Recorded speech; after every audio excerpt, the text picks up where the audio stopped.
ever scanned a really old book, like one that's seen better days. Oh, You were yeah. doing that in this deep dive. But the book itself, it's all about timeless wisdom. Okay. How to Win Friends and Influence People Yeah. by Dale Carnegie. Right. We're talking a digital copy. Seems like it was scanned from a physical copy before 1950. Wow. It's giving vintage vibes. What's fascinating to me is even though it was written decades ago, what it says about human nature is still so true. Some things never change, huh? Exactly. It's like Carnegie found some secret formula for how to figure people out. Interesting. And he starts with something so simple, being genuine, like really appreciating people. Okay. He even tells the story about Big Tim Sullivan, this powerful guy in old New York, always wore his hat everywhere he went, even inside. Oh, wow. So one day, he gets called down to the police station, refuses to take off his hat. Oh, no. And guess what? Some brave police officer actually knocks it off his head. He didn't. Oh, he did. Everyone freaks out, except Sullivan. He calmly picks up his hat and says, "Get this. I salute you. You're the first man who's done that in 20 years. Wow. What a story. So what's the lesson here? Even if we're not some big shot like Big Tim Sullivan, everyone wants to feel important, right? Absolutely. That story is like the perfect example of how much we all need to feel valued and respected. And it's something we often forget about. As we get deeper into Carnegie's book, you'll see just how powerful that need is for building relationships. It's so true. Carnegie uses this analogy to really make you think the baby and the dog. Okay. Imagine you want to befriend a dog. You wouldn't punish it because it doesn't like you, right? Right. You show it some love, maybe give it a pat, and bam, new best friend. Makes sense. It's a simple comparison, but it shows how much we all crave that same kind of appreciation deep down. And speaking of understanding other people's point of view, you mentioned that story about the new mom and the cereal Oh, yeah, that's a good one. you thought was interesting. It shows how easy it is to totally miss the mark if you aren't paying attention to the other person. How so? Imagine this. You're trying to have a conversation with a new mom, but all she wants to talk about is how much cereal her baby ate that morning. Uh-huh. It'd be easy to just brush it off, right? But instead of trying to change the subject to what you want to talk about, you go with it. You get excited about the cereal with her, and bam, genuine connection. Have you ever found yourself in that kind of situation where you really had to focus on what the other person's interested in to really connect? All the time. It's about recognizing that everyone has their own thing going on, their own worries, their own little wins. And when you recognize those things, even if it's something as small as a baby finishing their cereal, you're building respect and understanding. So many of these stories connect to a few key principles Carnegie talks about. Don't criticize, don't condemn, and don't complain. Give genuine appreciation. And here's a really interesting one. Arouse in the other person an eager want. That's a powerful one. And to really see how well it works, we can look at the story of Abraham Lincoln and his landlord. Lincoln had this disagreement with his landlord about a rent increase. Yeah. And instead of getting mad or refusing to pay, Lincoln took the time to see things from the landlord's perspective. He even pointed out how the higher rent actually showed how much the property value had gone up. It's a classic example of turning a conflict into a win-win. Lincoln knew what he was doing. He navigated that situation perfectly by appealing to the landlord's own self-interest. It shows how important it is to work with people's motivations, not against them. That's the key to good communication. It's really interesting to see how these ideas actually work in real life. And speaking of appealing to others, there's this funny story about Dale Carnegie's dog. Apparently, this dog had this permanent smile on its face. Everyone loved this dog. It was like it lit up every room it walked into. Oh, right. The smiling dog. It makes you think about how much warmth and enthusiasm matter, even subconsciously. It's like people can just feel it, even if they don't know why. And that leads us to another one of Carnegie's principles. That's right. It really shows how powerful a genuine smile can be when you're connecting with someone. It's like a secret weapon you can use to build a good relationship. But before we get into that, let's go back to that principle you mentioned. Arouse in the other person an eager want. Sounds kind of sneaky at first, right? It definitely needs some explaining. But the important thing to remember here, just like with all of Carnegie's ideas, is to always be respectful and look for ways both people can benefit. It's not about tricking anybody. It's about really understanding what motivates people and asking for things in a way that lines up with what they want. Okay, so how do you actually do that? Got any examples? Of course. Remember that story about Lincoln and the landlord? And how Lincoln talked about how much the property value had gone up to explain why the rent should be higher. Yeah. He didn't just focus on getting what he wanted, lower rent. He appealed to the landlord's desire to make a good investment. So he made the landlord really want that higher rent, but he did it in a way that also worked out for him. Exactly. It's all about finding that sweet spot where everybody wins. And this goes way beyond just money. Think about motivating a team at work.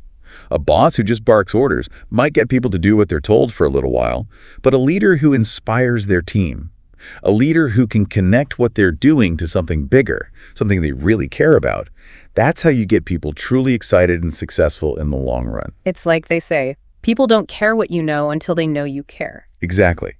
It always comes back to that basic human need to connect with other people, to feel like you matter and people get you. When you understand that, you find a powerful way to influence people the right way.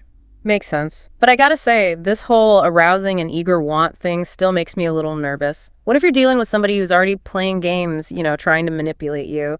Seems like this could easily be used in a bad way. You're right to be cautious about that. That's why it's so important to combine this principle with another one of Carnegie's nuggets of wisdom. Become genuinely interested in other people.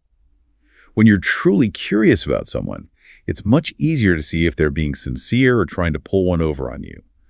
Real influence grows from trust and mutual respect, not from pressuring people or being dishonest. So you're saying it's about being self-aware, checking your own motivations, making sure you're being true to your values? Absolutely. Be thoughtful about how you communicate. Ask yourself, am I approaching this situation with the other person's best interests at heart? Am I being honest and open? If you can honestly say yes to those questions, you're on the right track to influencing people ethically and getting good results. I like that. Okay, we've talked about being genuine, understanding other points of view, and this idea of arousing an eager want. How does all of this relate to the power of a smile? Excellent question. Remember that story about Carnegie's dog with that infectious grin? It reminds us how much we naturally respond to warmth, enthusiasm, and genuine joy. And what's one of the most common ways to show those emotions? Smiling, of course. You got it. It's like its own language. Exactly. A genuine smile shows that you're open, approachable, and trustworthy. It tells people that it's safe and comfortable to be around you. And when people feel comfortable, they're much more likely to open up, connect with you, and be open to what you have to say. It's wild how such a small thing can make such a big difference. Speaking of which, Carnegie also told this story about a police officer who diffused this really tense situation just by smiling at people. He was like a pro at calming people down, just by flashing them a genuine smile. That's nonverbal communication in action. Words are just one piece of the puzzle. Our body language, our tone, our facial expressions, they all say a lot, sometimes even more than words can. So a real smile, it's like the secret language we all get without even realizing it. Precisely. It's a language that speaks to what makes us human, to our need for connection. Once you learn to speak this language, you unlock this powerful tool for building rapport, influencing others, and dealing with the ups and downs of interacting with people. Makes you think. Okay, but what about those days when you're just not feeling it? Let's say you're having a bad day. The last thing you want to do is force a smile. What then? That's something we all struggle with from time to time. We have to remember we're not robots. We have good days and bad days. But there's actually research out there suggesting that smiling, even when you don't feel happy, can actually trick your brain into releasing endorphins. Hold on. Are you saying that faking it till you make it actually works? There's some science to back it up. Those endorphins can actually lower your stress, boost your immune system, even help with pain relief. Now, I'm not saying we should all walk around with fake smiles plastered on our faces. Being genuine is still super important. But there's a big difference between forcing a smile and consciously trying to be more positive, even when things are tough. You're right. It's about finding that balance between being authentic and realizing that the energy we put out, even our facial expressions, can really affect the people around us. Exactly. When you approach interactions with that kind of awareness, with a real desire to connect, understand, and create a positive experience, that's how you unlock a world of possibilities. I love that. Okay, we've covered a lot of ground, the importance of genuine appreciation, seeing things from different angles, and that thought-provoking idea of arousing an eager want. And we can't forget the impact of a genuine smile. These are ideas that never get old. They might seem simple, but they have the power to change the way we interact with others, build better relationships, and even change our lives. It's like Carnegie gave us this key to unlock better connections with people, and it's our job to use it.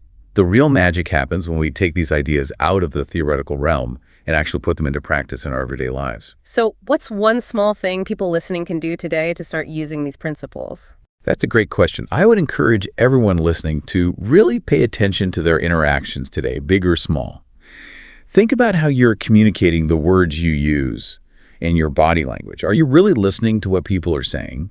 Are you coming at conversations with genuine curiosity? And most importantly, are you remembering to smile?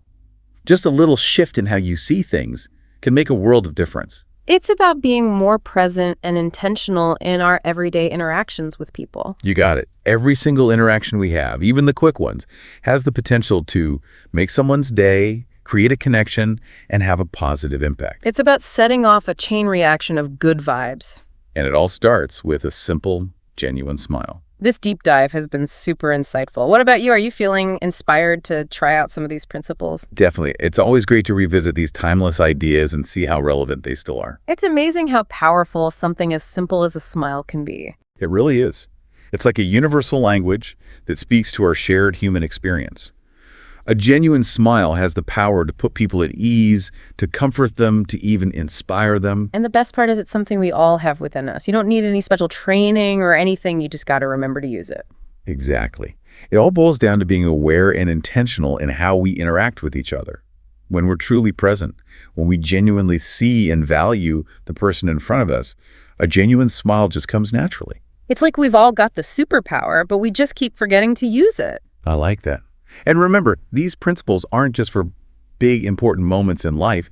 You can use them in any interaction, no matter how small. Totally. It doesn't matter if we're talking to a barista, a cashier, our coworkers, our friends, our families. We can always choose to bring that same intentionality and authenticity to the table. Absolutely. Every single interaction, no matter how quick, has the power to brighten somebody's day, to build a connection, to make a positive impact. It's about creating a ripple effect of positivity that goes way beyond ourselves. And it all begins with a genuine smile. It's amazing how, even when we talk about this book on winning friends and influencing people, it always comes back to something as basic as a smile. It's true. It really does show you just how important those little genuine things are. Yeah. Like, it's this language we all speak, even if we don't always realize it.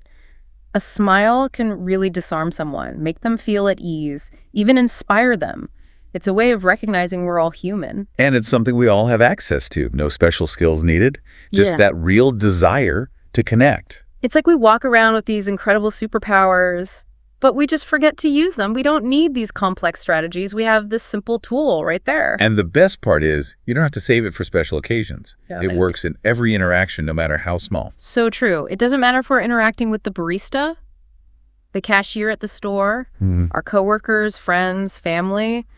We can bring that same intentionality to all of them. Because each one of those interactions, even the little ones, they have the power to turn someone's day around, to make a connection, to make a real difference. It's like creating this wave of positivity, and it all starts with each of us. And it all starts with that genuine smile. That's step one. Okay, so as we wrap up this deep dive into how to win friends and influence people, I want to leave you with a little challenge. For the rest of today, I want you to pay attention to how often you smile. And I mean really smile.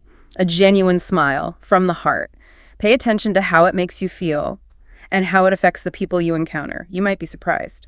It's about tapping into that real desire to understand each other, to appreciate one another, to connect on a human level. That's where true influence comes from. That's where real connection begins. We're all in this together. Even the tiniest acts of kindness, those little moments of connection, they can have a bigger impact than we realize. To go out there and share your smile. And that's a wrap on this deep dive. Until next time, stay curious, stay engaged, and most importantly, stay connected.